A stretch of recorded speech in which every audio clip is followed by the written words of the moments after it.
Combustion. Whoa, whoa, whoa, whoa, whoa, whoa, whoa, whoa. They're running the game with my team making plays. Talking 80, my G's, wanting jewels in this place. Surrounded by dogs, keep the quarterback safe. I'm the one with the plans, they gon' do what I say. The game is not over, we don't celebrate in the end zone. We don't got no time in the wait. Ain't trying run down, we don't premeditate. We just go and get to it, we got them on skates. If the game going to overtime, kicking the overdrive, we gon' be first at the finish line. Play looking full, but I finish mine. Can I get second? We gon' line up like it's dinner time. We put in work till we get us a ring. Super Bowl season, we running the scene. Ain't trying to home of the realest that breathe. Keep your face down when you talk to the king.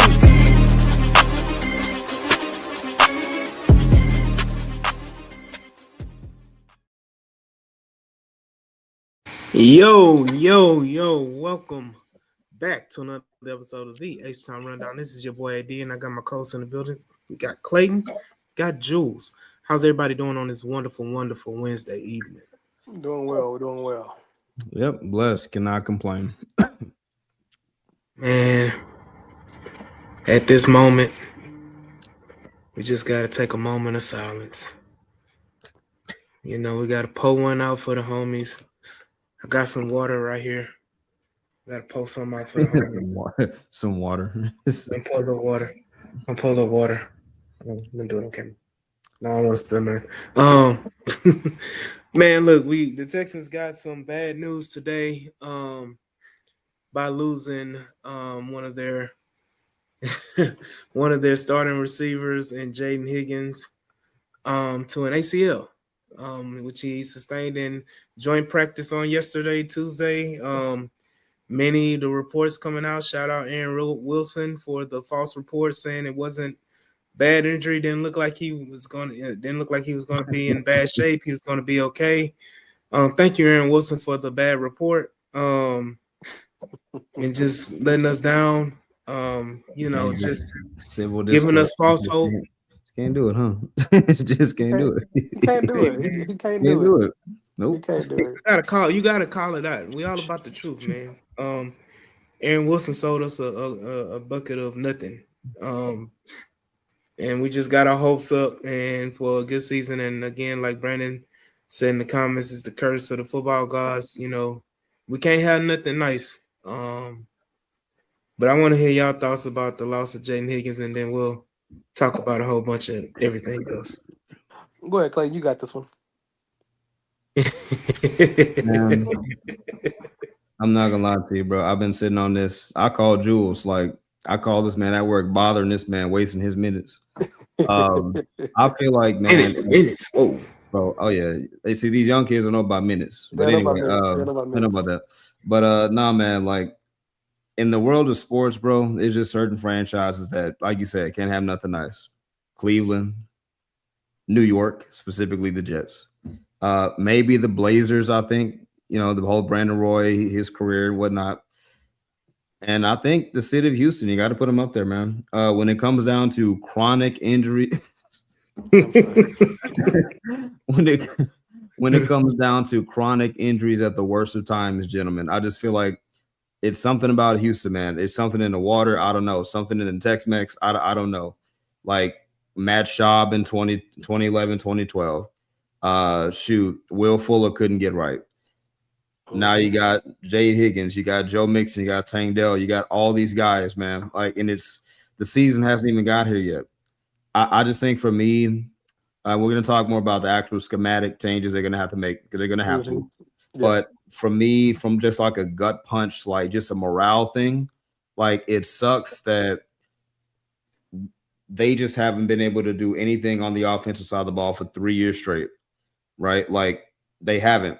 Literally on rotation. So yet again, we're doing the same thing. Who, what ifs. Jaden Higgins is out, and it's the guy who arguably was having like the best offseason / camp, right? So it sucks. I hate it for him. I was trying to hold out some kind of hope because I didn't hear the words like non-contact injury, right? Like I knew that, you know, there was a collision or something like that happened. I knew his helmet came off, but CJ said, hey, he might be good, and D'Amico, blah, blah, blah. But yeah, man, like you're talking about taking the wind out of yourselves. This did it. This did it right here. So yeah, I mean, It was definitely a blow because we had high hopes and we wanted to see him turn the corner, and the way he was performing in camp and the reports, everything that he took the options very seriously, and he was taking that next step up to being what we drafted him to be, a guaranteed second round pick with guaranteed money. That you was hoping to see that next jump that can um, help the passing game and help the running game by having more threats upfield vertically that allows your running game to kind of have less people in the box accord also with your tight ends and everything else in the passing game. As much as we want to be a run stop team, your passing game has to be efficient to have less people in the box. So he Mhm. was that one key that's going to help out, the major key to help out Nico Collins, everybody else, to get these corners and these safeties and these linebackers to back up a little bit so you couldn't run the ball a little bit. So you didn't have to put a jumbo package because they wasn't scared of your run game. So they'll put nine in the box because they didn't pass you. They weren't scared of the passing game. Your run game was halfway decent. So with the blow of this is giving us the season's over. The offense won't do nothing bad. I think they can do it, and like I told Clayton earlier, can we depend on the OC scheming the offense better past what it is now because you had a high talented receiver on your second side willing to make that next jump or trying to make the next jump to be a high talent situation that gives your offense better. So now we gotta see what they're gonna do. Are they gonna trade, sign somebody off the streets, or everybody just move up? The ones that everybody thought gonna get cut, nah, they won't get cut because now it's numbers. Now it's not numbers by committee. So now you gotta see what they're gonna do in the next couple days, next couple weeks. We'll figure out what they're gonna do. Yeah. But you got to be positive. You got to be positive. You got to look at it. Guys like Louis Bond, who with a healthy Jaden Higgins probably wouldn't see as much time as he possibly could have this year. I'm more excited now. We get to see more Louis Bond. Jalen Noel, this is your time to step up and shine. You ain't got no choice now. Yep. I think Clint Sterner prayed for this moment. I mean, you laughing, but Clint Sterner has been a certified Jaden Higgins hater. He has said multiple times that Jalen Noel is the legit number 2 wide receiver for the Houston Texans, and he believes more in Jalen Noel's ability than anything Jaden Higgins can do. Right. He was disappointed when Jalen Noel went down with a hamstring injury, and he sounded defeated on the radio and kind of gave up and said that Higgins was going to be the wide receiver 2 by default because Jalen Noel got a hamstring injury, and had a finger injury earlier. So, shout out to, the Clint Sterners of the world, the Killer Cows of the world that wanted Tank Dell to be automatic wide receiver 2 and hasn't taken a snap yet. Shout out to all those people that prayed I don't want to say they prayed on Higgins' downfall, but they didn't believe in Higgins. And all of a sudden now they're depressed that Higgins is hurt, which is crazy. But you got to stay positive, and you got to give guys like a Xavier Hutchinson a chance. Xavier Hutchinson has steadily gone and improved his game each and every year. And I think this year is just another opportunity for him to continue that growth and for him to continue to show that he is becoming a better wide receiver overall. Am I expecting him to produce crazy numbers? No. But do I think he can give you a 500-yard season? Yeah. I think Hutchinson can give you that. Can Tank Dell give you 500 yards? Hopefully. Can Tank Dell see the field is the question. So these are the things that we got to look at, and you got to stay positive. So look at the guys that's on the roster. Unfortunately, for Nick Killer is going to make the roster. He already had a chance to make the roster, but Nick Killer is almost a guarantee to make the roster now. I'd say Jared Wayne. Respect on that man's name. Nick Killer. It's so Wayne. crazy that we keep losing wide receivers to knee injuries when Jared Wayne on the roster. Jared, I mean, every year. I mean, inevitable. It never fails. He's inevitable. Inevitable. So Can I just say something real quick? I'm sorry. You talking. I'm sorry. Go ahead. no, Finn, go ahead.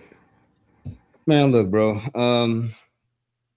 I just like I said, man, this is where for a bunch of other reasons you see people who actually know football or trying to be genuine in the conversation separate from those who just want to clickbait, engagement farm, or who just have biases, right, that they hide in the midst of their analysis, right? We know the defense is elite. We know that they added pieces. And look, I was nervous. I said I don't want the defense to get hurt, right? I said that. But this is where, for us to make proper critiques of this team, we cannot continue to ignore the very real reality that within this new era of Texas football from 2023 to now, they have not been able to put together a consistently functional, competent offense for any reason at all. I'm just putting it out there because I know we're going to talk about a lot of stuff, but like again, I know CJ Stroud's going to come up. People are going to connect it back to him and all this stuff, but like when you can't keep a roster healthy on one side of the ball when you have chronically poor tackle, just a bunch of stuff, man. It's a lot we're going to say, but it's a kick in the shins, man. It is, bro. My attitude was not the season's over. It's just like, come on, man. Like, dang, bro. Well, I'm gonna piggyback on that, and we can be positive, but we also got to have living reality. We all know that Nico Collins ain't gonna stay the whole season. That's what I'm saying. Right, and you show. As long as he's available for the playoffs, though. Well, he wasn't playing for New England, so that's cool. That's one game. But it don't. He missed a game a couple weeks ago, like a couple years ago. Anyway, not like in the playoffs. But hold on. But like I was saying, I know y'all want to keep positive and want, but also gotta be a realistic situation. This is a Super Bowl caliber defense situation team. We don't. When they want to add defensive stars, everybody go. But when we want to add offense stars or replace stars, we're like, well, we can move. We got this player. Why not try and trade for a vulnerable star or a number 2 or somewhere to boost the offense? Why not have that same mentality when it comes to the offense? It's always, the defense. We can be greedy on defense. Why not even be comfortable as Aaron Clayton says, and make a move to get another number 2, because you don't know what you really got. Hudson is he gonna be the next step? You don't know what Noah gonna do the next step. We don't know Tank Dell's gonna come back healthy or not, because he hasn't put one foot against another team or even his own previous team 7-7 this whole offseason. We don't know, and all thing we do know is Nico Collins is gonna miss 4 games. That's what you have. That's reality. I get being Lewis Bond, a rookie, undrafted rookie. I get that. That's cool. But offense that this team needs the offense to be a functional offense. I ain't saying top 10. I'm not saying top 2. I'm saying at least 15. And you need to have weapons who have talent, because we're unsure about the offensive system under a second year Nick Haley. And now this can be all gander, and this can be, I can be all wrong, but at this point, there's more questions than there's hope to be optimistic. And well, sure. Yeah. I mean, I'll say this. I'm sorry, you gonna say something? I got it. Catch up. Yeah, I was just gonna say, Jules, to that point, I agree, and I made a video about this some time ago on TikTok. I said that a part of the reason why we probably haven't seen movement as aggressively on the offense is simply because the defense, the young nucleus that you have with Will Daniil, well, not Daniil, but Will, Sting, Kamari, all those guys, they gave you answers to who they could be, immediately. The offense has still yet to do that, and it's not an excuse for them to not do anything, but the offense has not given you the answers for you to declare yay or nay, on their careers or projections or who to bring in to compensate. Like, for example, when we got Joe Mixon, you were able to do that because you knew that Damian Pierce is not the guy. So you knew to go get a guy, right? Now, again, it was the Nick Caserio special because it's not like he paid a premium. He flipped a 7th rounder to go get him, right? So that's the other thing, too. Like, it's not just that the offense still is yet to give you answers that you need. It's that we know who Nick Caserio is. Like, he's not going to try to put the team in a financial bind. Like, he's going to try to find his deal. That's Yeah, David Montgomery's.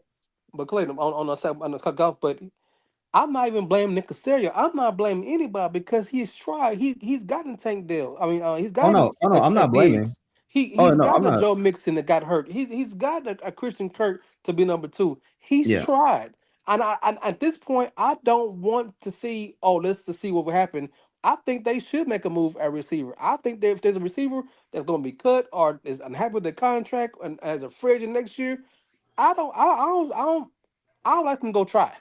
If they can't sure. move, that's full. But at least make an attempt to it. That's how I see it. I don't want to go in the season with one and two possibles. Or at least Well, no, just make, yeah. I think they're going to make a move. Right. I think they're going to do something. They're not just going to sit on their hands with it. I think I'm just saying. I'm looking at me personally. I'm looking at the possibilities for the guys that's already on the roster. This gives them an opportunity that they probably weren't going to have. They weren't. Um, and then when it comes to one said, I don't give a damn if Nico missed 2 games during the regular season. If he show up and play all playoff games like he has, again, Nick, yeah, I agree. Nico Collins has only missed in 6 playoff games. Nico Collins has only missed 1. He's been available. He's been the only one available, unfortunately, consistently. When it comes to the playoffs, but when you make a move like that, because I had a discussion on the spaces earlier, like when you say you need to go get a bona fide star, you got to weigh the cost of that, because what team is going to give up a star wide receiver or a guy who can, give you that number 2 production or possibly number 1 if number 1 is out? Right. You know what I mean? What is that going to cost you? That's going to cost you at least a first round pick. Are you Oh, at willing to least. give up a first round pick? Maybe a second or a third. Are you even willing to give up that? Yeah, but hold on. So here's their advocate. You can't say, and we can't say this is Super Bowl bust all year round, and then talking about when it's time to actually put your money where your mouth is. We don't want to give them a second round pick or third round pick. You can't have it both ways. You can't say this is the year, No. and we gotta put our best foot forward. Yeah, So this, if it costs a second round pick, if we gonna win Super Bowl, that's a late third round pick. so That's the a way this basically team, so the best. way this team is constructed, this team is not just constructed for just this year. This team is constructed Next for 3 to 5. multiple years. But if the offense can't do nothing, you're not gonna win it. Right, but what I'm saying is that, okay, you give up a premium pick, right? A And late then second round pick. 9 times out of 10, Ooh. 9 times out of 10, somebody just hit a home run. Ooh. No, Oh, A late second round pick. You that was. you you No, I said would it you for wouldn't this. trade. Pickens is gonna want. You're gonna have to give Dallas a first, Yeah, you at wouldn't least you a first and you more. wouldn't give up Hey, but your it'd be late spicy second though. round pick, who It'd be probably be spicy. the 66 pick or 70 pick, whatever the last couple rounds, last picks Mhm. in the second round for a bona fide veteran who can play. You tell Can me you you won't do that? imagine though? Can you imagine though, George Pickens? I know we're not gonna do it, but can you imagine Yeah, George Pickens? I'm not even taking that conversation because he wants to deal. He But ain't Oh, I that's know. but coming. that's my point. But that's my point is that, But I'm not let's asking for say, a superstar star. I'm not asking for George Pickens. no, I know, but I'm just saying, okay, let's say you're looking for a guy who's looking for a deal, who's looking to get a new deal, because at the end of the day, you're going to have to pay. Like, okay, let's say for a prime example, let's say you get a guy, whoever it may be, and they're trying to get a new deal come next year, right?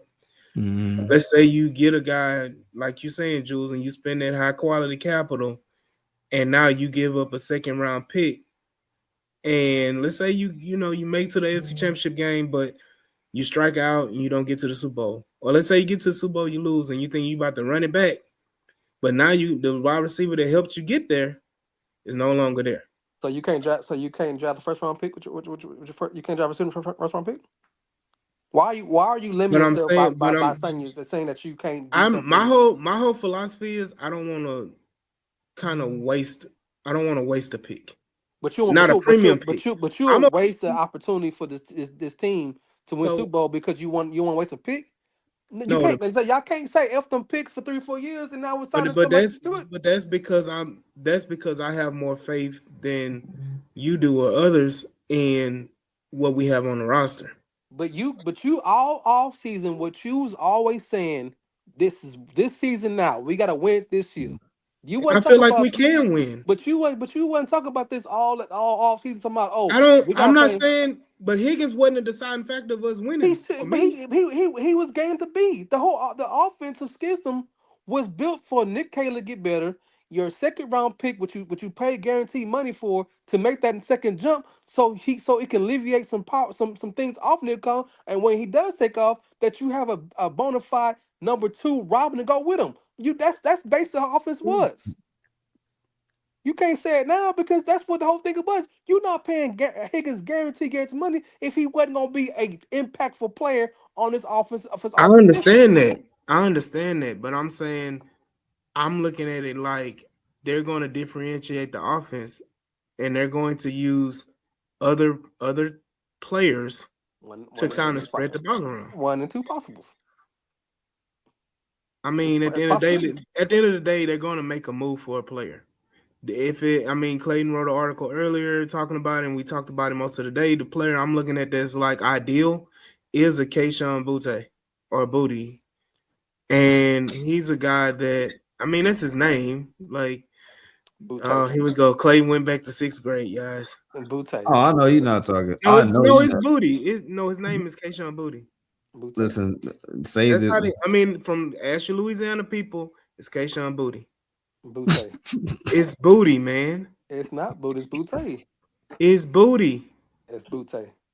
No, you want to say Butte. It's I Booty. know people with the same last name as Butte. No, Oh. he pronounces his name Booty. Bro, this it's American English. You know, it could be all things. The people Oh, I know God. with this Okay, same so last when I name go and pull the is clip of Butte. how he pronounces his But name, why? when But they why? do, hold on. But why? When he pronounces his name Booty, is he wrong? Hey, if he is, I'm surprised because everybody I So know you with hold that on, last name. Blue Jules. I want you to tell Keyshawn Booty to his face that he I pronounced his last I name would wrong. because the people I've known with the same last name says Butte. So Jules, if somebody tell you your last name ain't Jefferson, it's Jeff. That's a whole different Son. conversation, Okay. sir. There you go again. Okay. We always trying to mix things up to make And conversations. that's exactly why you don't need to come here. Exactly why. You need to stay right where you at. Stay right where you at. It's like, So, look, come on. Devon Achan is, if we said his name wrong forever and a day, we've been calling him Achan forever and a day, and his name is Achan. Yeah, actually, it's ETN, I think. Yeah. 18. So Etienne. it all depends. All depends on what your We've mama been saying call you. Etienne. It all Right. depends what your mama call you. Because Okay, and his mama call him Booty. she probably can't spell or pronounce it, and she wants to be His something different. mama call him Booty. You know, we know His in the mama black call culture. him Booty. I'ma call him Booty. You know, in the black culture, we make up words and make up names all day. Don't mean it's right. Okay, but don't argue me down and tell me I'm wrong when I'm giving I the right didn't say pronunciation. I say Look, his name. instead of debating this man's last name, the fact that how we're gonna phrase him, ideally from the stats to like production wise, he actually would be the best facsimile for Jaden Higgins. All jokes aside, like he would like 600 yards, about the same amount of touchdowns. It's about right. And you He's a could bigger receiver too. Exactly. And the Pats drafted him with a 6th rounder. So you could flip Fifth fourth at the or most. fifth? Fourth or fifth? A fifth at the most. Right. So they could flip him a 5th. He's already halfway out of the door anywhere. So you can go get him, put him in this offense, and he knows his role, right? Like he was an ascending guy last year. So I think if they got him, then okay, we're at least status quo. Like I would call that as fair as we can get. Yeah. And so yeah. And like I said, I think, I gotta take this with a grain of salt because Aaron Wilson, again, he's gonna be familiar with the offense.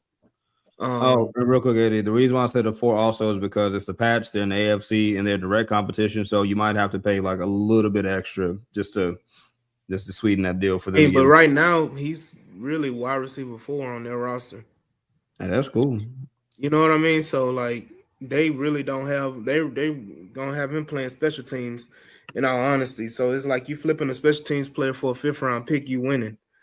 Now if it comes to bite them in the butt later on in the year in the playoffs, then they may have to hesitate on it. But I think Nick Caserio has a good relationship with the Pats organization, and I think he can make something work. But here we go. All right, my thing is the big three was him, Judy, and the outlandish one would have been in Jordan Addison. The Vikings not going to trade him, but a lot of people I saw were saying, "Hey, if the Vikings would give you any kind of deal for him, like a second or a third, you jump on that." I think that's when, to Jules' point, like because he was a first rounder, and when he doesn't have 9 throwing him the ball, like he can actually play. So, if they say, "Hey, got one throwing him the ball this year, and why they can't trade him?" Right. Yeah, exactly. So then the outlandish one would be Marvin Harrison Jr. Yeah. What about Michael Wilson? Michael Wilson a better player right now for the Cardinals. Oh yeah, no, they're keeping him. They're not giving you him. I like him. They'd rather almost trade you Marvin Harrison Jr. Probably. My thing is okay, but you give up a second round pick for Marvin Harrison. I'll give him a even third. though that's not realistic, but you give up a third. I give him a third, and I'll just bank on him and CJ. Because Marvin Harrison Jr. There's a reason why we're even having this conversation. Like something is off with MHJ. I don't know what it is. I don't know if it's a confidence issue. I have no idea. But maybe he's playing for a terrible team, which is also true. And he doesn't want to be Calvin Johnson. Right. So again though, so flip him a third and maybe reconnect him with CJ Stroud. They lean on each other, and well, not reconnect, but fellow alumni. So yeah, man. My thing is, what happens? Okay, you give him a third or a second for Marvin Harrison, and then Marvin Harrison does the same thing he's been doing in Arizona, dropping balls, disappearing. Dang, AD Mitchell. The Jets not gonna give up AD Mitchell. They just got him. I don't know. So Killer Cal, when we say a bigger wide receiver, we're talking about a bigger wide receiver in the sense that other options that are available, like Clayton said, Jordan Addison, smaller than Kayshon Boutte. Doggone freaking Brandon Cooks, who's a free agent, smaller than Kayshon Boutte. That's when we're talking about a bigger receiver, first of all, bigger than really what you have on the roster. Outside, yes, Hutchinson is the next biggest wide receiver, but then you look at Bond, who's a smaller wide receiver. You look at Tank, who's a tiny wide receiver. You go down the list, even Noel is a small wide receiver. So, yes, Boutte is a bigger wide receiver. So, yeah, I'm going to go with Kayshon Boutte. I just want somebody who can get open in the separation. He can be 5'4". He can be 6 foot. Again, we need teams with quality players willing to part with them. Also, that's correct. The other thing. The timing is terrible. It's never okay to have a torn ACL, but literally, the day before this happened, you see the Colts snatch up Keenan Allen, right? Imagine if he was still out there for another week or two, right? I would say go get Keenan Allen, right? He would be the kind of guy you can plug him in right now. Look, all I need is a chain mover, be smart, find the holes in the zone, do that kind of thing.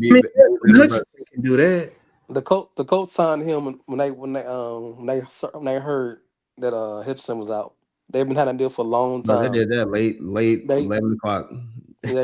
So they actually signed him a day before he even got hurt.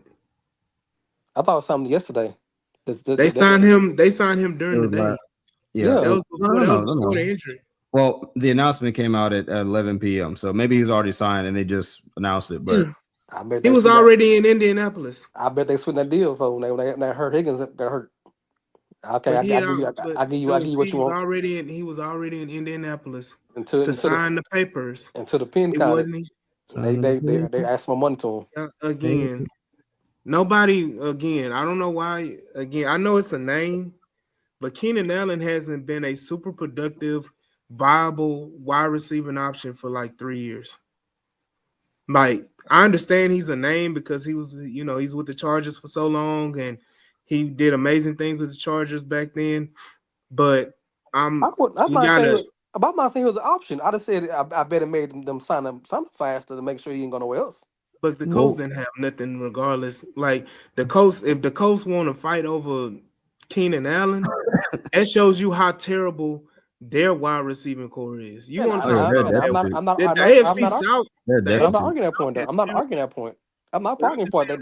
They trash. I This said, I bet you it sounded a little faster for him though. Oh, make but sure this you know division itself it's trash. has trash wide receiving cores. Tennessee, outside of Cornell Tate, trash. Yeah. Jacksonville, BTJ. I mean, and then you got Parker Washington. He's okay. He's a decent receiver. Other than those two, trash. Like, like just what What do you else is think there? about what do you think about Cedric Tillman out of Cleveland? I'm getting a lot like No, a lot of people. He block. really doesn't move the needle. They're not He going don't to move block. off of Tillman. They're going to move off of Judy before they move off of Tillman. But he don't block either. Tell me don't block. Oh yeah, that's So the blocking system. it ain't even about that. It's just you gonna get Butterfingers Judy before Judy will get open, but Judy ain't gonna catch the ball. So I'm okay. I just know So, I know Tillman doesn't block, so he's not gonna be a good option here. Mm-hmm. I mean, they coach up, and if So- you're gonna play for D'Amico, he gonna make you block. So real quick, Dream Team Apple says this. He'd want Marvin Harrison. He'd give them picks from 27 and 28. Nah. He sounds like Jules. He said, "My focus is winning Super Bowl this season, not too worried about the future capital when the team is all in it to win right now." So I gotta ask the question. I'm not with him on that though. For the right player, maybe, but not said, "I'm not with him." not on that player. So I gotta ask the question because Larry Payton is like, "F them picks, give me Marvin Harrison Jr. for a first." I gotta ask this question. First, heck no. Yeah, right. I gotta ask this question. I mean, they believe in Marvin Harrison Jr., but like, are you believing in what Marvin Harrison Jr. could potentially be, or what has he shown on the field currently? But I'm gonna say this, like, dude, I just because again, what if Jaden Higgins is that guy, right? What if he was coming in to be he was gonna be 1,000-yard receiver this year, right? Like, I don't know. Marvin Harrison. Okay, so the question is, you talking about you bringing Higgins right now does not do anything for us this year. But I'm what's always a forward thinker like Nick Cassero. He doesn't think about the current year. He thinks about 2 years after there. You know what I'm saying? He need to start thinking about this year because this is a prime for him to do because of the moves he's made, because of the money he spent on the O line, because of the deals he's given out to the different stars, the 2-year window they got, because these deals he's getting, the Stingley deals, the This is the main deals, part though. all these situations that all the money he's put in for this short little time, he needs to start thinking about this small window because the long term will get him fired if he don't actually win something now. So I'm not opposed. I don't think that the Texans, because the way the argument I feel like is shifting is that the Texans are not going to make a move. I'm 100% of the belief that the Texans are going to make a move. Like, I have no doubt about it that the Texans are going to make a move. Do they make a move for a specific player that people want? We don't know. Who knows? Nobody knows. But again, I just don't feel like they're going to go and say, you know what? We're so freaking desperate right now. We're going to show our desperation, and we're just going to give up multiple picks, or we're going to give up a high value pick for a player that we're eventually not going to pay. I will say this though, to Jules's point, one thing that you don't want to do, like I'm fine with rolling the dice going into the season, right? Like seeing what you got, X step up, Bond, Wayne, Tank. Look, Tank is the ultimate X factor here. If he messes around and is any version of what he was at one point, like again, we're at least status quo, like if not better in certain capacities. So you have to give this receiving room the space to at least roll the dice for like a quarter of the season. Say, all right, what you got? The problem with that is, if you remember, like Dallas, right? Like years ago when they got Amari Cooper, they did the same thing, but you saw that offense sputter. Like very clearly, you saw like, like they can't move the ball. This Dak looked bad, the offense looked bad. So that kind of drove up the price on them because the league saw like, oh yeah, you need a guy. Right. And if I know that you need a guy, like I'm not gonna make it easy for you.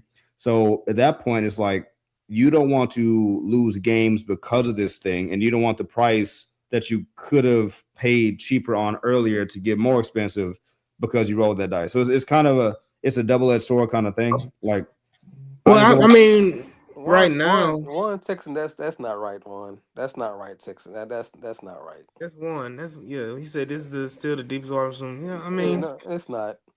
It's I not. mean, look at it. Look at it. I mean, it has some truth to it. It has It some. ha- not no, of the last but 3 years. the same thing you said. You talking about possibility. It's the possibility of I bond. It's a possibility to take the next step. It's a possibility want Noah to the next step. It's a possibility that Tank Dell. It's a lot of possibilities. It's not the deepest room we ever had because if that year they had Diggs, they had Tank Dell on come on the second year. So you had three headed roster. It's not the truth. I don't know if he means like ever. He might mean But of the last 3 years. it's That's. I still the think that's what deepest. he's. No, but that's what he said. This still Outside it's still of. the deepest wide receiver room we had, in my opinion. Afterward, that is not the truth. Mm. Mm, I Yeah. mean, Look, to Drew's point, I'm yeah, because assuming they're he's not talking proven. about. I think he's maybe outside of that year. Outside Nico, he's saying it's the deepest. It's word for word. This is still the He said deepest. you had a year two tank who wasn't a for sure thing who came off an injury. He said the only players you knew for sure was Nico and Diggs. And you Well, don't Which know what you right, got now. well, You Tank got also all is you only got is coming off Nico. a. Well, Tank also but is only coming off a fractured fibula and not a right. ruptured leg. I mean, yeah, but still, Tank. That part was people was assuming he was injury prone. Shout out LD. But to the point, like Howdy. like Larry was saying, I've always been a proponent of like if you make a Marvin Harrison Jr. trade, then Nico Oh, is all caps. pretty much out the door. Um, you about to trade Nico in the offseason. So whatever you trade Marvin Harrison for, you're gonna get those picks back for Nico Collins. But then that's under the assumption that you're gonna get a productive Marvin Harrison Jr. And I know we're talking about Marvin Harrison, but I think that's just the highlight that everybody been asking That's too for the much. longest. That's the name's too high. What a That I name's too high. mean, but you're supposed to be winning the Super Bowl. Don't do Supposed to be that. trying to win the Super Bowl. It don't matter. Don't do Don't that. matter. Don't do that. Now you being an ass. so Don't do that. speaking of these You know exactly my point is. Don't do that. so speaking of those scenarios, another player who I think is far fetched. I don't think they're going to do this because they just re-signed their big name running back, so it wouldn't make sense. Garrett Wilson with the Jets. Nah. That's way out there, Yeah. but Whatever. that if we're talking about like, okay, if Nico's not here and like he's a part of the deal transition out, I mean, you got G Will out there. We Right? we at this Like I we've said. gotten to the point now we just gonna Let me start naming names. Now give me let T me Higgins, and I've been let replaced me him. reel in what my original point was.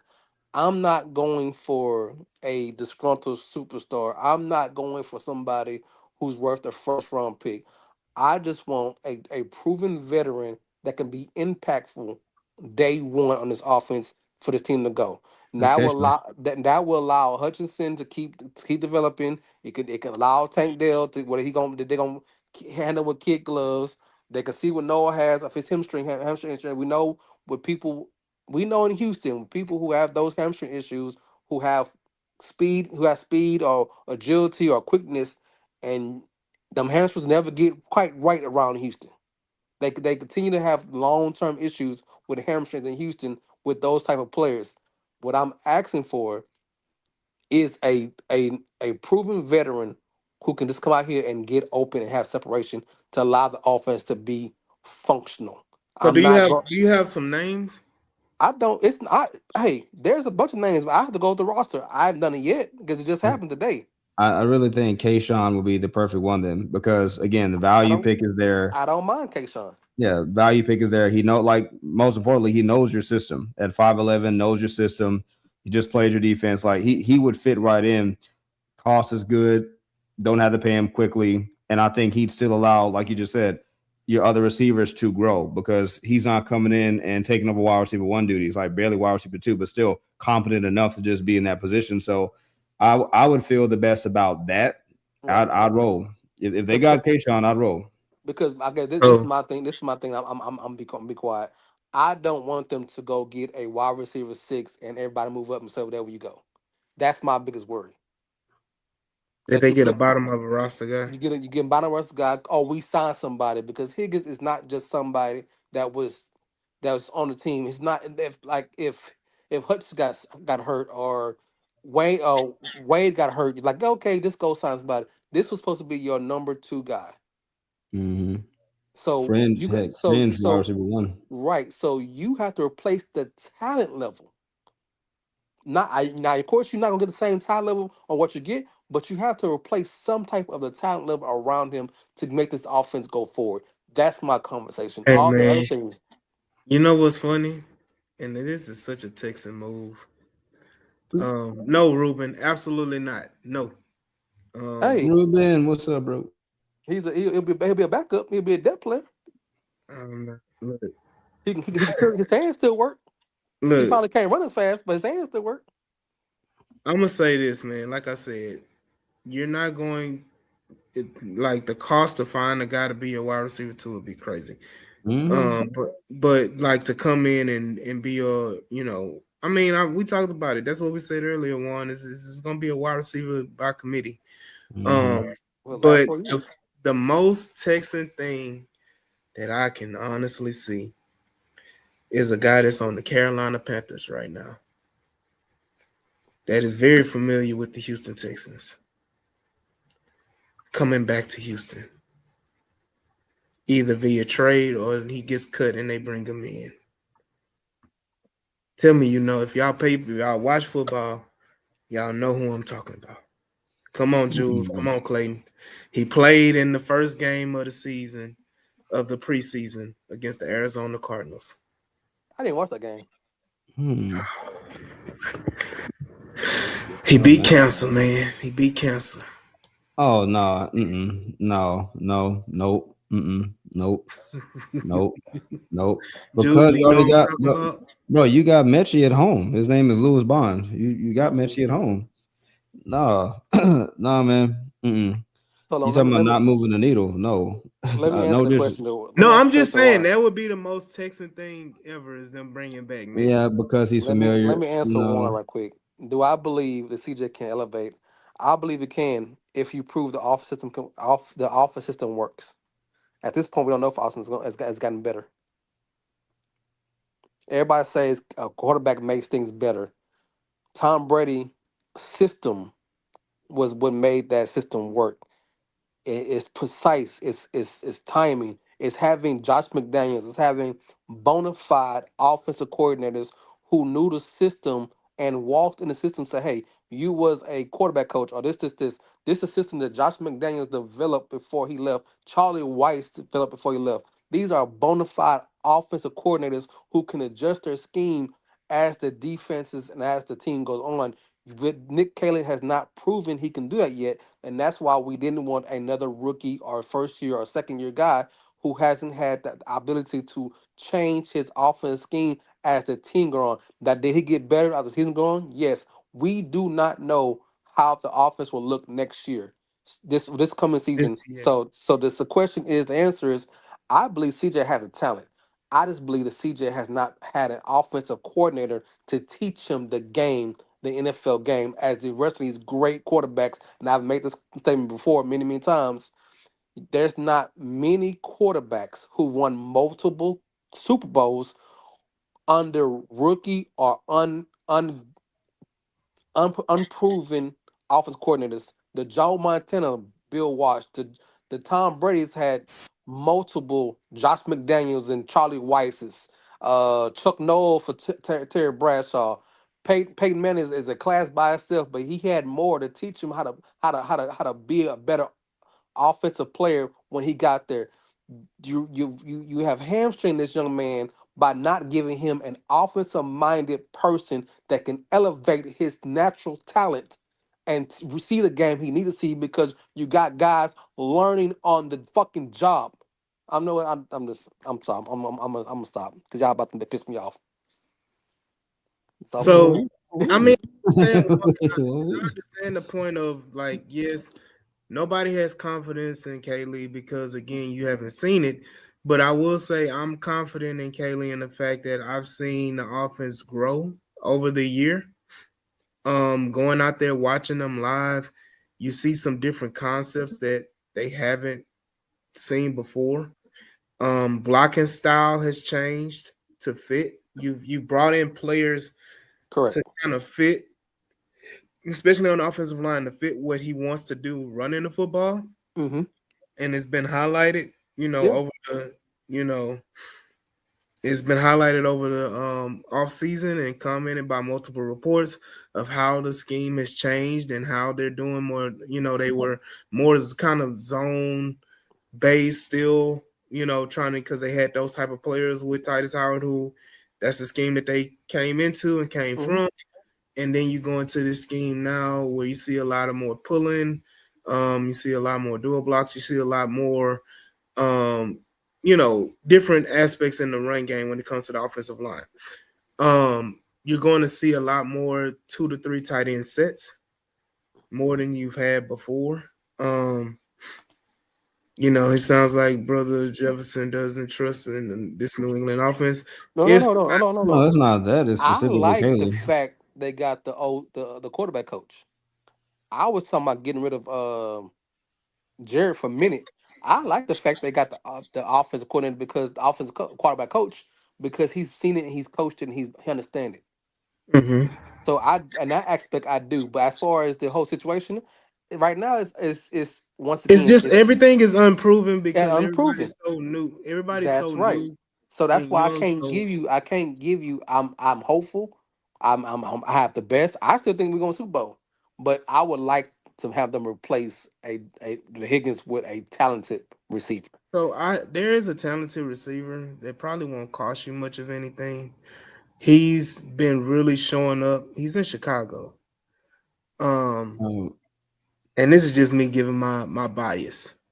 He went to the great school that's in College Station, Okay. I'm about to go Texas to bed. I'm about to go to A&M. bed. No, but I need you to just hear me out. Just hear me out. Just hear me out. Jade Walker is a guy who won't cost you much of anything.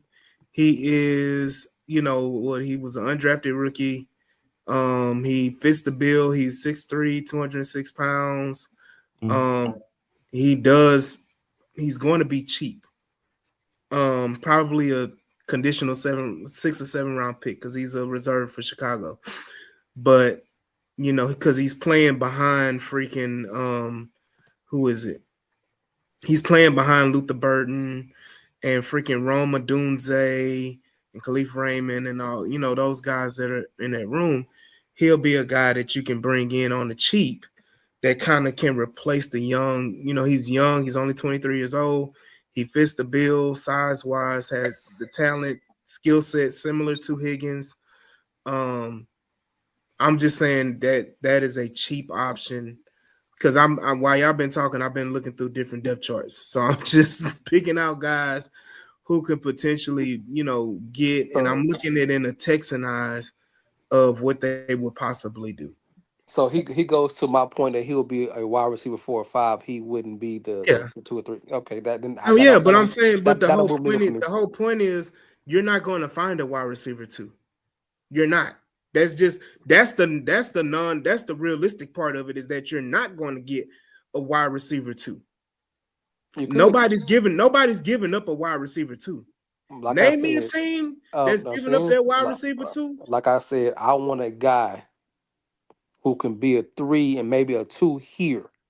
I'm not looking for a But guy who can be again, wide in receiver. in this style of I'm offense, not who's looking giving up? for But a who's? guy. I'm asking you a I'm question. not looking What for a team? guy. I'm not I'm asking looking you a for a question. guy I who understand what you're not looking for. replace the side the form. That's your opinion, different from my opinion. But And Jules, I'm asking but you a question about your opinion. you not gonna overtalk my opinion. Ad, what I'm I'm not looking over for, talking. I'm asking yes, you a question you're about your talking. opinion. I'm like I said, I don't I heard you the first time. Walker doesn't move me. But okay, I'm not. I'm over Walker. We can move on from Walker. I'm asking you a question. My question is, who would be a wide? What team? First of all, what team would give up And their I wide already asked the receiver question. 3? I haven't done research on it. Then we having a baseless argument then. No, ain't no basis because you asked me because you want to prove the point Because you that don't have it's any not worth it. Jules. We both been at everybody been at If work I all do it, day. if I take time to do it, I will do it. I don't have time right now. So a big name will move you. I didn't say that. Y'all putting words in my No, mouth. I'm That y'all not reading. I'm listening. reading the comment. And I'm saying y'all putting words in my mouth. The whole conversation, I never said I wanted Harrison. I never said I wanted Wilson. I never Just said I reading wanted the any. comment. I didn't say I wanted Addison. I didn't say any of those big names that y'all naming. What I said was clearly a wide receiver 3 who can possibly be a 2 who can give the talent level that we were losing out on Higgins. Y'all can say whatever y'all saying, but y'all not gonna put words in my motherfucking mouth. Not putting words in my. I'm reading the comment, brother, and I that's why can I'm read the comment, asking you. and I can read the comment just like you can. Another one. I'm looking through it. Go ahead, Clay. Another one that people are talking about. Lance Zerline said this. Darius Slayton. I know he just signed a renewal contract, but I mean, look, what 12, 15 million per year. I don't think that's bad money. I mean, you have it. Darius Slayton, let me go back. Yeah, 6'1", 200 pounds. Yeah, Fifth round pick. I mean, hey, I'm not trying to play Higgins. I promise I'm not trying to play Higgins. I'm just putting enough talent there to make the So situation. there's a guy that shout out Barry, but he brought up this name in Kansas City. Who? Xavier Worthy.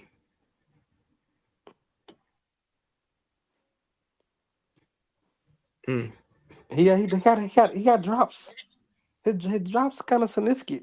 I'm a Texas guy, but his drops are significant. Is he a difference maker with the speed? Yes. Can you trust him to always catch things when you need to catch them? Yeah. I think he was overdrafted before. I think the only reason he got drafted first round pick because I think he broke the record. well, then that's I the think he's Chiefs. overdrafted. And I think the Chiefs, they're not gonna help you. Like if you're Yeah. the Texans, they're not gonna help you. No, but I'm saying you could possibly get him for a third. But and that's the thing. I would look at that like I'm overpaying for a Worthy for a third. Can I get a fourth? I mean, if the Texans do a third round pick for our third round pick, it'll be damn near fourth round pick. It's going to be the last pick in the third round.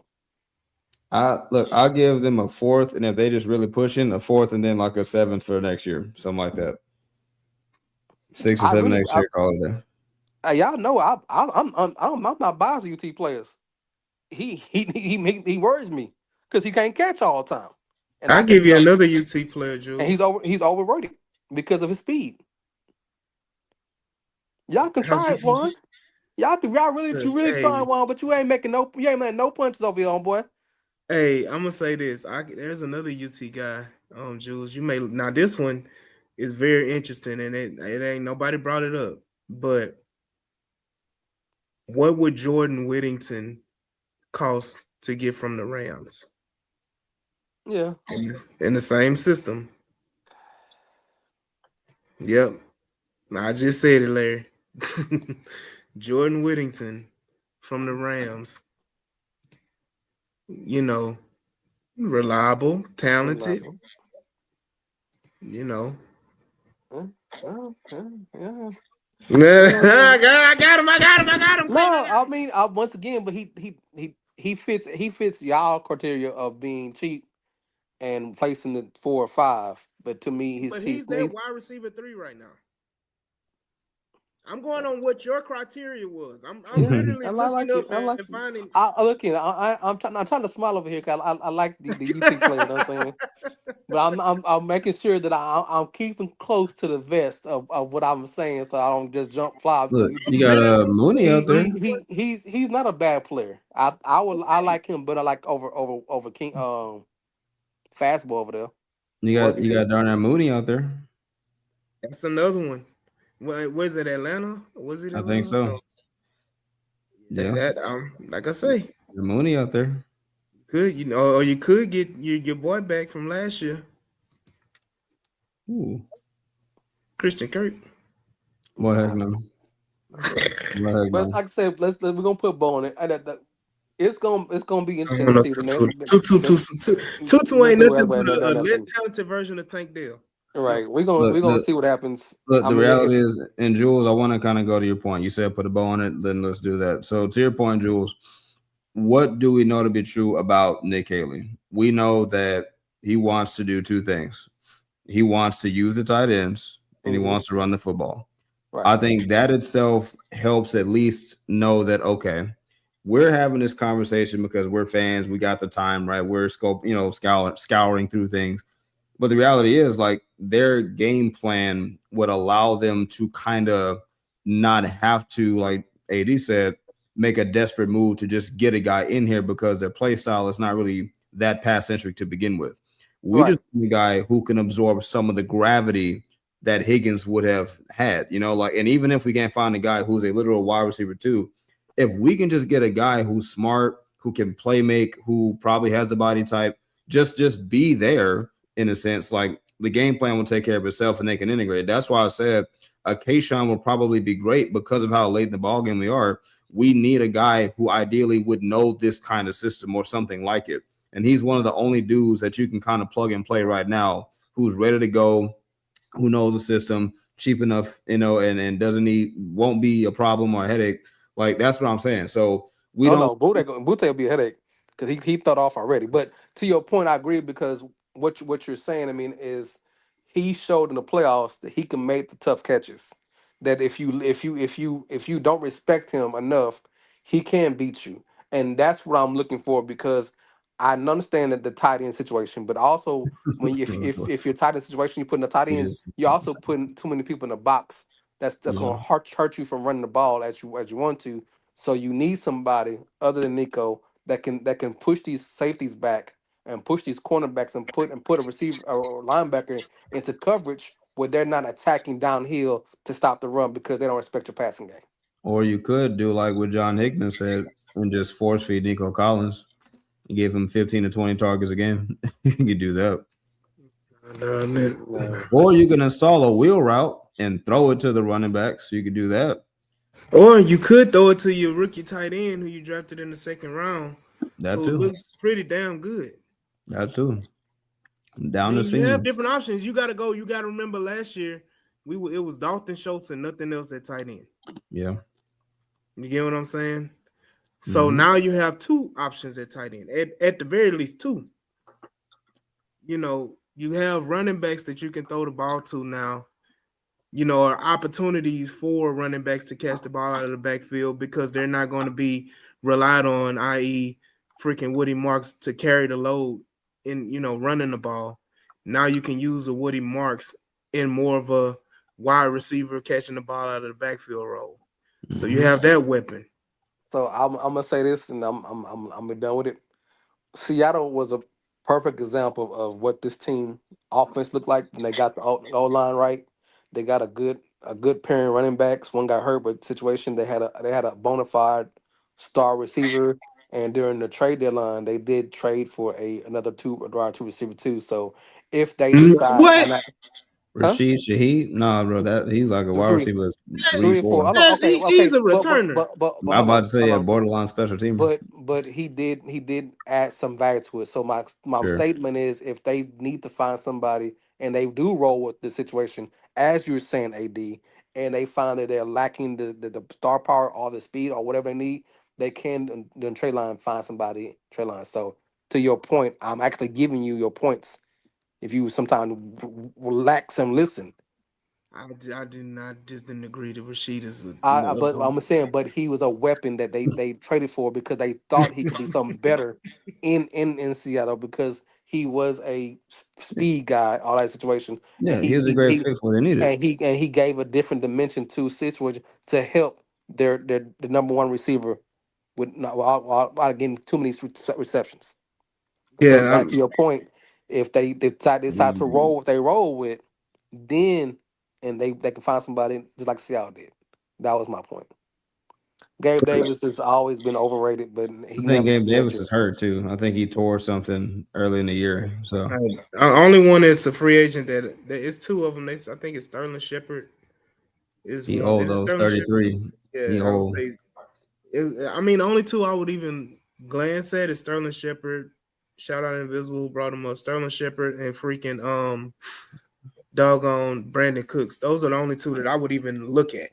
And as a free agent, I'm not touching DeAndre Hopkins with a 10-foot pole. Y'all that love DeAndre Hopkins, y'all can love DeAndre Hopkins. DeAndre Hopkins hasn't been a good receiver. Just like I said about freaking Keenan Allen, DeAndre Hopkins hasn't been a good receiver for 3 seasons now. Right. So, like y'all can have that, and y'all can have these reunion projects all y'all want to, but moving on from that. So going into this, we got a game tomorrow. Well, nobody's starting. Nobody's playing. Bro, I y'all think saw how CJ. quick. I think CJ will play. He said. Bro, He said all starters. I read. bro, you seen how quick they shifted? Said D'Amico changed his mind. Oh, we Well, got enough reps against the Raiders. I'm gonna We say got this. enough. I'm gonna say this. I'm going based off of Aaron Wilson, and I know. No, you I'm just just holding. said that. You just said he ain't a good. No, see, I promise you, boy. You talking two spots, spot of your neck on But both you sides. didn't. But hold on, Juice. You didn't let me finish my statement. Okay, I'm let's finish there because Aaron But Wilson I said. said it earlier, and I said you got to. I said it before when I mentioned his name. I said you have to take it with a grain of salt. Okay. And I'm saying it again. Like I'm not validating that Aaron Wilson is gospel, Yeah. but Okay. I'm saying the point of like he did say even though majority starters won't play, and I'm assuming again the majority of starters is on the defensive side. Yes. Defensive starters don't have to play. But I'm assuming offensively you're not gonna see a Nico, probably won't see a Dalton Schultz. But if I can get the CJ out there with the starting offensive line That's for a series, Can I get Tank for one series? Just one. you're not getting Tank. man. You'll see Noel out there tomorrow before you see Tank out there tomorrow. And Yeah. that was my when I read the notification about the starters not playing. That was my immediate conversation into myself is I at least want to see the potential starting five O line and the starting tight end blocking scheme for maybe one series and CJ just to see what's going on because at this point no one knows who the starting five is going to be. We have bits and pieces. We got me and AD had conversations about the rotation, how you do it. For a fan, we just want to we want to put things to bed and say, okay, I know how this team gonna look game one. We keep begging for it, we keep asking for it. Smith, once again, the Texans do what they want to do. They put Smith and Brown, and they put Orr as starting one, which is rarely seen anywhere but the Texas history. So that's why I went to. I wouldn't mind seeing the starting six and CJ. I don't care what receiver you put out there. I just want to see them who can be and see where we at. But we might not get that. We might get it. We'll know. But it's only gonna be for a series. It ain't gonna be much of the game. Yeah, and I'm like you can go out there for a series. Like you Yeah, I can't be really think it. I really think it. you cannot let this freak injury like make you scared to play your players. Like at the end of the day, okay, let's say Jaden Higgins didn't get hurt at the joint practice. Let's say he got hurt in the preseason game. You know what I mean? Because the starters were gonna play, right? Yeah. They were gonna play all up until this news came down. So I'm like, now you're being so reactive, and I'm like, you can't bubble wrap this team and pray just to make it to week one, because hell, the way it works, Week 9 one's times like out that. of 10, you'll bubble wrap this team and don't let anybody play. And so you go out there week one and you have about 3 injuries, and you be like, oh, wrap it up, season over with. And come on, like you gotta be bold enough to say, you know what, I don't care. We still need to see what we need to see. Mm-hmm. Yeah.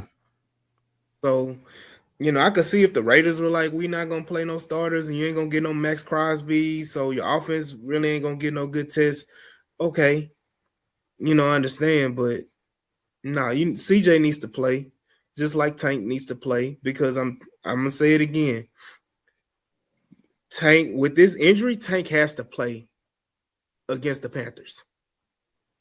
Like you're doing Tank a disservice, you're doing this team a disservice, you're doing CJ a disservice, you're doing everybody Nick Casario and D'Amico Ryans, you're doing a disservice if Tank Dell does not play against the Panthers. Haven't you heard? Period. He's on his own plan. That's what they said. He's on his own Okay. plan. He's on God's Hey. plan. He's on his own plan. Guys playing. Shout out Drake. Look, at this point, I'm not gonna lie to you. I had a dumb thought earlier, which AD, by the way, apparently I have a reputation. I don't know. Somehow, some way I made the group chat. I don't know, but there was like, hey man, what's up, bro? We got to talk about these outlandish takes, but hey, welcome anyway. I'm like, what do I do? But I'm glad you joined the group chat. But to my point, but to my point though, I was being dumb, but in my head I said at this point they just need to just pay CJ at this point, hazard pay, because I'm like, brother, we listen, we got you sacked 55 times in 2024. You didn't have an RB1 last year. Wide receivers can't stay healthy. I mean, shoot, might as well. What QB are you going to put in this same situation that we expect greatness from? Like maybe 2 or 3, maybe Lamar, somebody mobile, Pat that can kind of do whatever. Like, nah, bro. At this point, it's all. Look, I'm getting out in front of it. That's what I'm saying. Like, it's all going to go back to CJ, and some people are going to say, "Oh, another excuse for CJ," and all this stuff. And look, I'm on the side of things where I'm like, man, listen, bro. 2 things can be true, to quote Shannon Sharp. Yes, CJ Stroud needs to be better. He knows that. Like, I'm not going to get into, like, I'm tired of talking about what CJ Stroud needs to do. I want to acknowledge, like, this man, if he can get just a season, like Jules would say, of just competent support, not all-time elite. We don't need the 07 Pats. We don't need the greatest show on turf. We just need availability. The greatest ability is availability. And the fact that this man has not been given that, it's messed up because he's treated as one of the only guys who's not allowed to get that kind of help. He's not allowed to have his right guard / right tackle. Apparently, he can't have wide receiver 2. He can't have tight end 1, tight end 2. He can't have RB1. He can't have a veteran play caller, but he still needs to win you championships. So at this point, like, I was being dumb early, but I'm dead serious. Like, I hope CJ Stroud takes that next step. I hope he's able to finally succeed in spite of some kind of way. Even though, look, Higgins by himself being gone, the whole offense isn't sunk, but it does still fall on CJ Stroud to have to find a way to kind of compensate for that, like he always has. But in saying that, it's like, dang, man, I'm almost at the point, man, keep my quarterback name in your mouth, bro. Like I'm almost to the point because, like, bro, I'm tired of talking about what he got to do. Like, I'm sounding like Jules now. Like, we know what he has to do, but I'm sick and tired of people acting like CJ is the only quarterback who can't have help. Like, Patrick Mahomes at least had Tyreek and Travis Kelce for his Super Bowl, Hall of Fame head coach. Heck, Joe Burrow, at least Joe Burrow had T. Higgins and Jamar Chase, right? Like, at least Josh Allen had Brandon Cooks. Like, these are QBs who actually had, at least Lamar had Zay Flowers, say what you will about him, but they have their guys.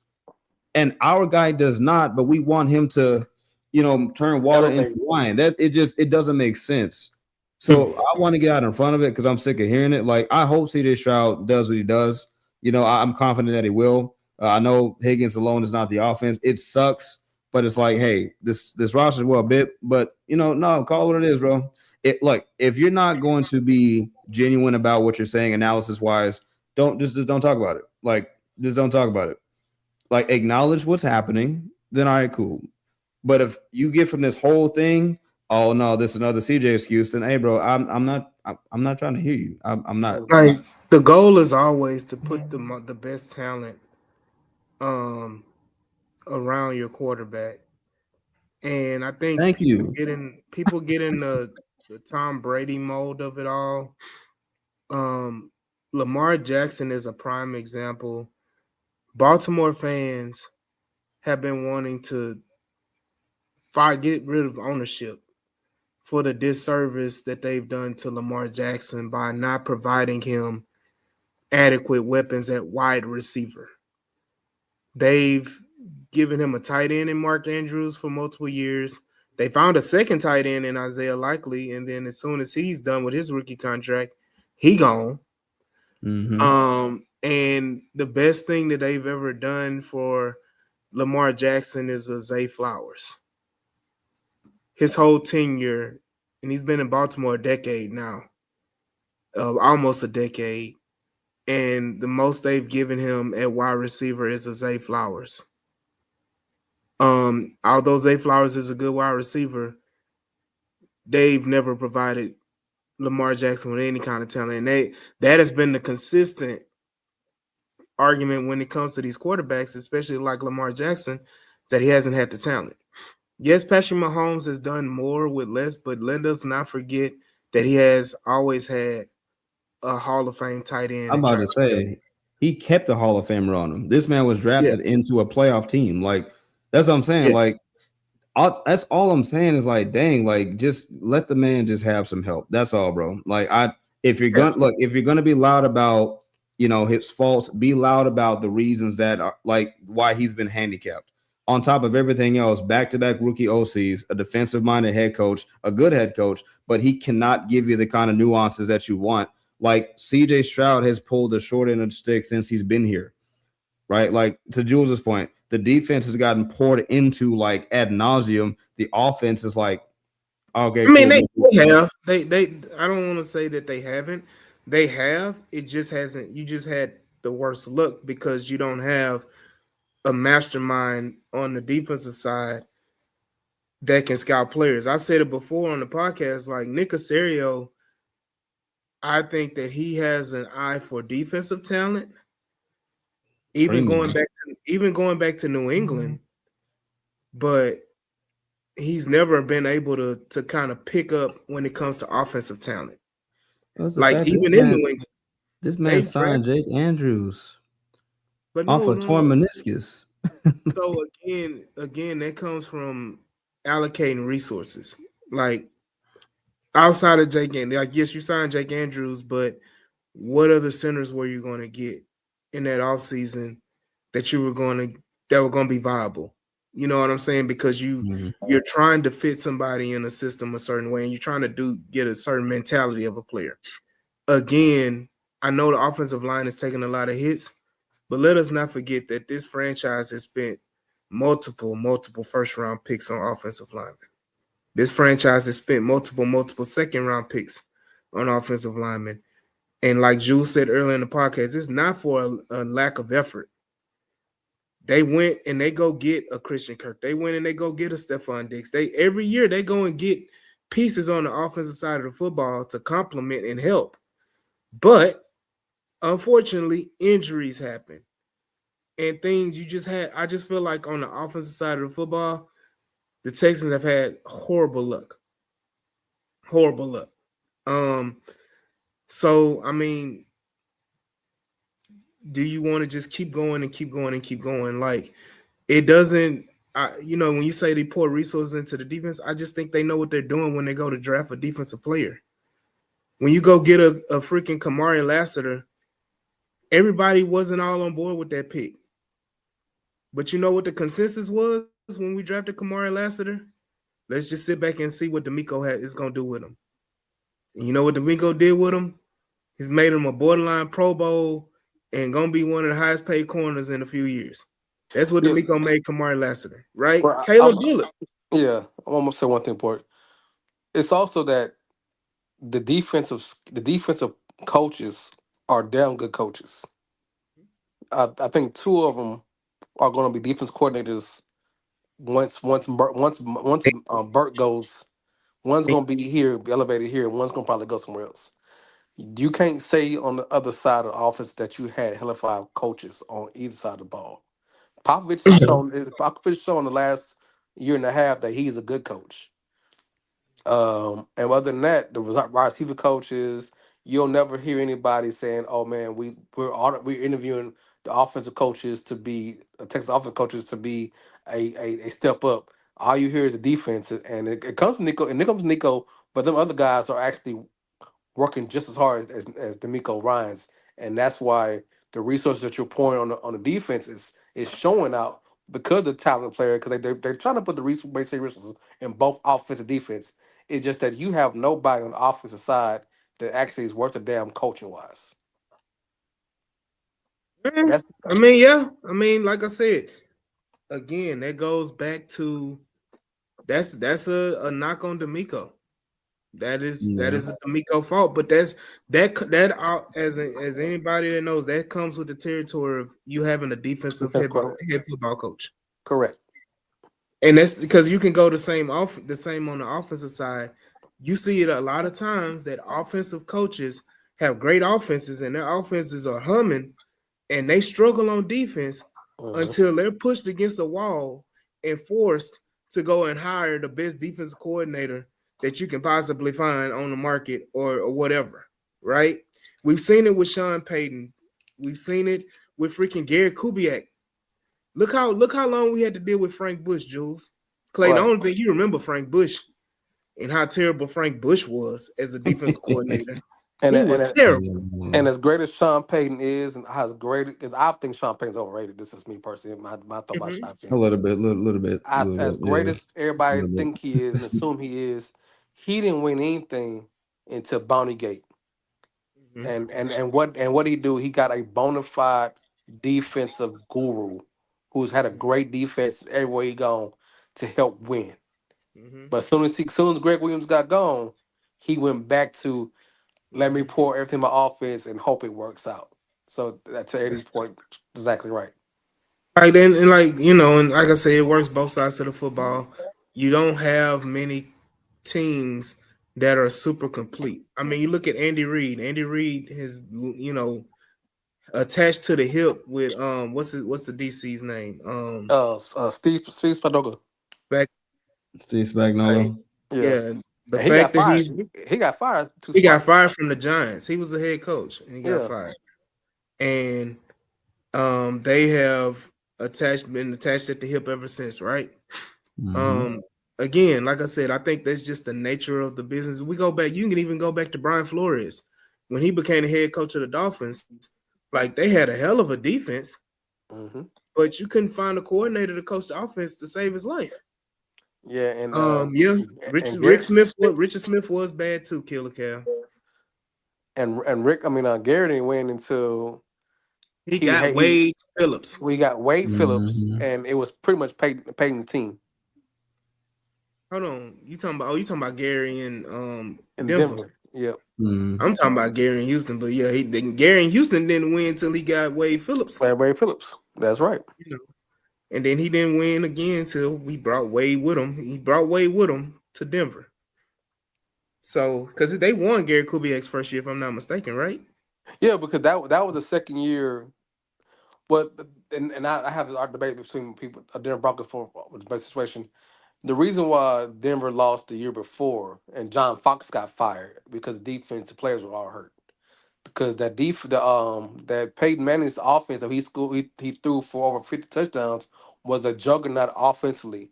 The defense couldn't hold up to it. So they fired John Fox for because not having his healthy players, and they brought in Gary Kubiak and Wade Phillips, and they won. They didn't change much of this offense system, and I think John Fox ran a 3-4, so all he did was bring DeMarcus Ware from Dallas, and that's what made it. Well, to add to that, they also did spring on, I think, Aqib Talib, Christian Harris too. So I remember that offseason. They spent a lot of money on the defense. So it wasn't just Wade Smith. Not Christian Harris. You're talking about it was Chris Harris. Harris was his last name.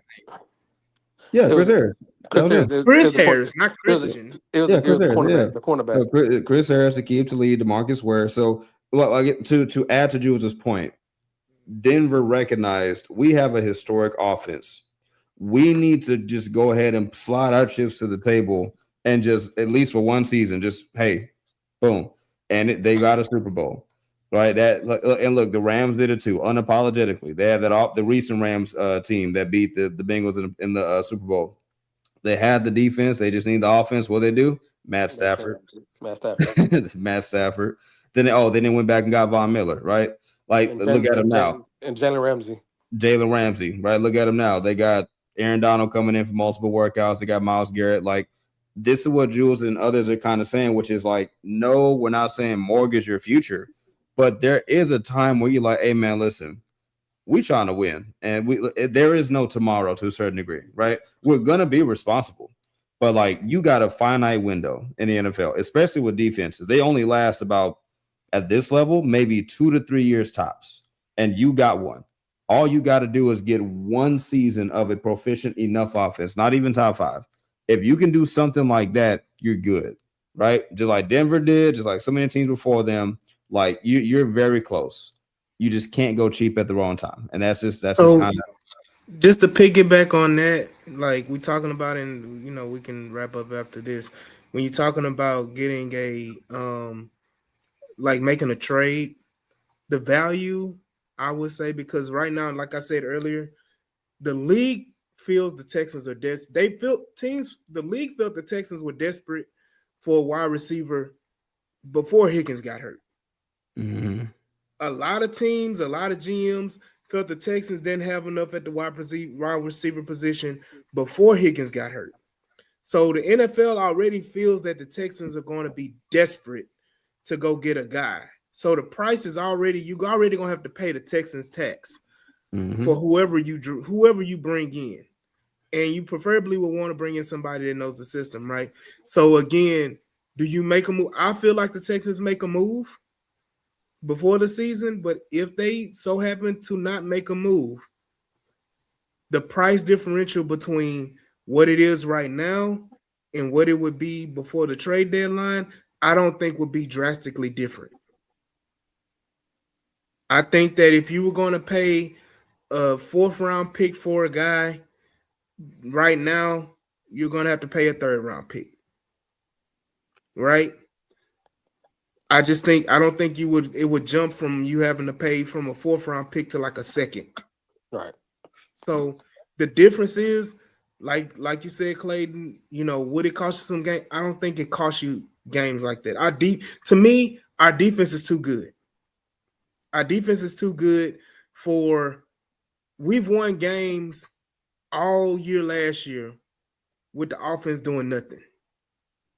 Right? To right now, I feel like the defense we start off with 4 games. Who we played first 4 games? The Bills, Bengals, Colts, Dallas, and Dallas. Yeah, that's your first 4 games. All intents and purposes, if the offense isn't clicking on full cylinder, all cylinders or whatever the phrase is, I still think you can win 3 and that's just me being as super realistic. I think we still go undefeated in those 4 games because the Bills can't win in Houston, and the Bengals. I watched the Bengals in that preseason game. I think their defense is still horrendous. Like it's horrendous. It's gonna be hard to turn that around in one off season. So I think right. 2-2 you're concerned. 3-1 you're like, all right, but 4-0 realistically you're like you should. Yeah, that's where you should be. It's 4-0. Even though Dallas is going to be a much improved team, Dallas will be the litmus test when it comes to offense versus defense. Offense and defense. That would be the litmus test, because if you struggle and let's say you lose that Dallas game, that may trigger a trade for a wide receiver. If you don't make one before the season starts. So again, like I said, we good with it. I don't know if we didn't make Deontay Johnson work here. I don't know if George Pickens is going. I'm going to bet on that one. I'm going to bet on that one. But no, look, again, I appreciate everybody. Y'all be on the lookout for the Discord. We will be on Discord watching the game tomorrow. So y'all make sure y'all join the H-Time Rundown Discord. We will figure out a plan on the All-22. And we will go from there. But appreciate everybody, watching us live. I'm glad we didn't, exhaust y'all, because there's somebody else going live and they've been going live for almost 2.5 hours now. So you already know who it is because I'm out. But y'all have a great night. We'll see y'all. Get off, Brandon. Get off. Right. Right. We'll see y'all when we see y'all, man. But yeah, make sure y'all join the Discord and you like, share, and subscribe to the podcast on all platforms. And we will see y'all on the next episode, man. Peace. Good night.